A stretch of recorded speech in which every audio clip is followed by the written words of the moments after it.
नमस्कार दोस्तों, आप सभी का फिर से स्वागत है। पहले के ज़माने में जब कोई ज़्यादा बोलता था या अभी भी कोई ज़्यादा बोलता है तो हमारे घर के बड़े बुजुर्ग या अड़ोसी पड़ोसी कई बार उन्हें समझाते हैं कि आप ज़्यादा बातें करते हैं, ज़्यादा बोलते हैं।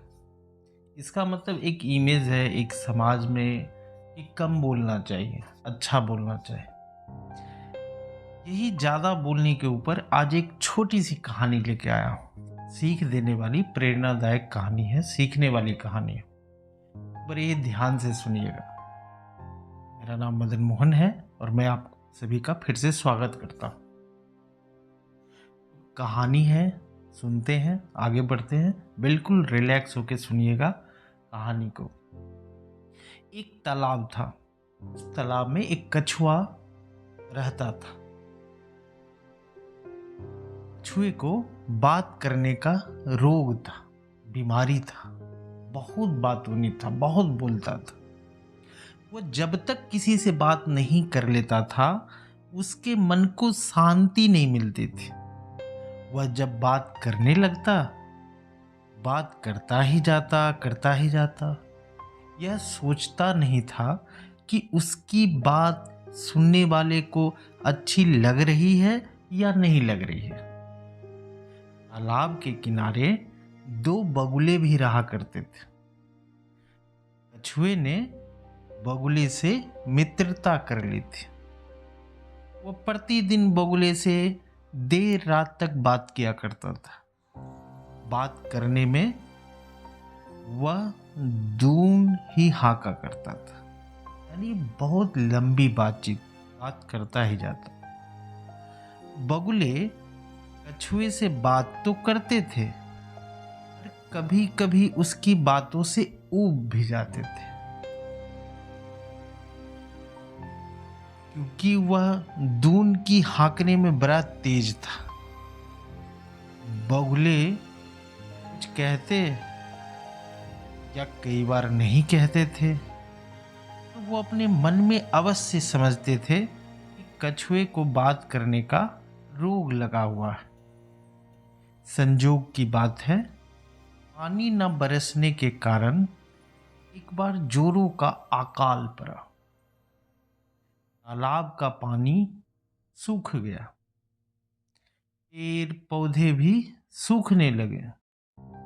खेल खलिहान खेत सब बर्बाद हो गए। चारों तरफ हाय हाय होने लगे। तालाब का पानी सूख जाने के कारण बगुले का जीवन संकट में पड़ गया।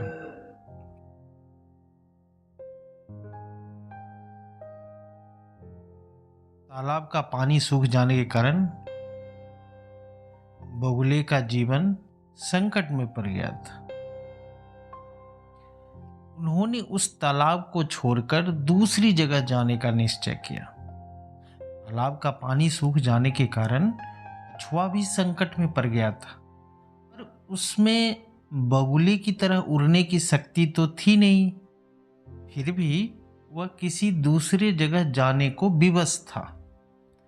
बगुले जब दूसरी जगह जाने लगे तो वो विदा मांगने के लिए कछुए के पास आए। कछुआ बगुले की बात सुनकर बड़ा दुखी हुआ। रुआशा होकर बोला कि तुम दोनों तो जा रहे हो, मुझे यहाँ किसके सहारे छोड़ के जा रहे हो। बगुले ने उत्तर दिया, क्या किया जा भाई, तालाब का पानी सूख रहा है, यहाँ अब निर्वाह करना कठिन हो गया है। हमें भी तुम्हें छोड़ते हुए बहुत दुख हो रहा है, पर हम लोग विवश हैं, करें भी तो क्या करें। तो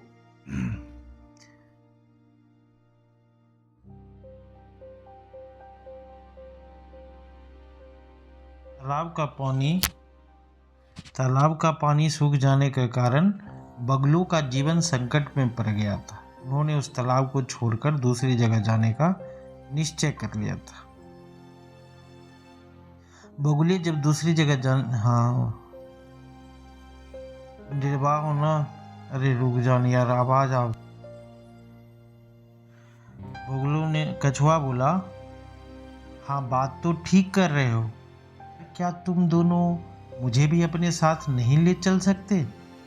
बगुले ने उत्तर दिया, तुम हमारे साथ कैसे चल सकते हो?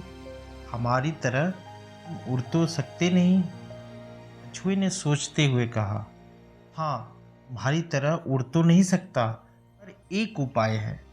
यदि तुम दोनों चाहो, एक उपाय के द्वारा मुझे अपने साथ ले जा सकते हो। बगुले ने पूछा, सुने तो, वो कौन सा उपाय है? कछुए ने कहा, कहीं से ढूंढकर एक लंबी पतली सी लकड़ी ले आओ। तुम दोनों अपने अपने मुख से एक एक किनारे को पकड़ लो। मैं लकड़ी को बीच में मुख से पकड़कर लटक जाऊंगा। इस तरह तुम दोनों मुझे अपने साथ ले चल सकते हो। बगुले ने कहा, उपाय तो अच्छा है, पर कठिनाई तो यह है कि तुम्हें बोलने का रोग है। यदि उड़ते समय तुम्हें बात करने की धुन सवार हो गई तो हमारा तो कुछ नहीं बिगड़ेगा, पर तुम्हें व्यर्थ में अपनी जान गंवानी पड़ेगी। कछुआ बोल उठा, वाह, तुम दोनों क्या कह रहे हो? मैं ऐसी मूर्खता क्यों करूंगा? क्या मुझे अपने प्राणों का मोह नहीं है? फिर तो बगुले ने कछुए की बात मान ली। बगुले ढूंढकर एक लंबी सी पतली लकड़ी लेकर आ गए। दोनों बगुले ने एक एक किनारे को मुख से पकड़ लिया। कछुआ बीच से मुख से लकड़ी को कसकर पकड़कर लटक गया। बगुले मुख में लकड़ी को पकड़े हुए सावधानी से उड़ चले। बगुले जब उड़ते हुए नगर के ऊपर से आगे बढ़ने लगे तो नगर के लोगों की दृष्टि उन पर पड़ी। उन्होंने आज तक ऐसा दृश्य कभी नहीं देखा था। बगुले लकड़ी के एक एक किनारे को पकड़कर उड़े जा रहे थे। कछुआ बीच से लकड़ी को मुख से पकड़कर लटका हुआ था। लोग तालियां बजा बजा कर हंसने लगे और जोर जोर से कहने लगे, देखो ऐसा अद्भुत दृश्य है। दो बगुले कछुए को लेकर उड़े जा रहे हैं। लोगों को हंसने की आवाज बगुले और कछुए के कानों में पड़ने लगी। बगुले तो चुप रहे, कछुए को तो बात करने का रोग लगा हुआ था। लोगों की हंसी सुनते ही उसका रोग उमड़ कर बाहर आ गया। कछुए के मन में लोगों को डांटने की बात पैदा होने लगी। ज्यों ही कछुए ने मुंह खोला, लकड़ी उसके मुख से छूट गई और वह नीचे गिरकर मर गया। कछुए के मरने पे बगुले को बहुत दुख हुआ। वे आपस में एक दूसरे से कहने लगे, अगर कछुए में अधिक बात करने का रोग ना होता तो उस बेचारे की जान इस तरह नहीं जाती। दोस्तों, कहानी यहाँ पे समाप्त होती है, लेकिन इस कहानी से क्या शिक्षा मिलती है कि अधिक बात नहीं करनी चाहिए। बात करने से पहले सोच लेना चाहिए कि बात करने का फल क्या मिलेगा। अधिक बात करने वाले को पछताना ही पड़ता है, हानि ही उठानी पड़ती है। आपको ये कहानी कैसी लगी कमेंट बॉक्स में ज़रूर बताइएगा। कहानी का जो शीर्षक है, अधिक बोलने वाला कछुआ, या कुछ भी रख सकते हैं। आपको कोई शीर्षक अच्छा लगे कमेंट बॉक्स में ज़रूर लिखिएगा। कहानी को पूरा सुनने के लिए धन्यवाद। मिलेंगे किसी और कहानी में, तब तक के लिए जय श्री राम, जय श्री राम।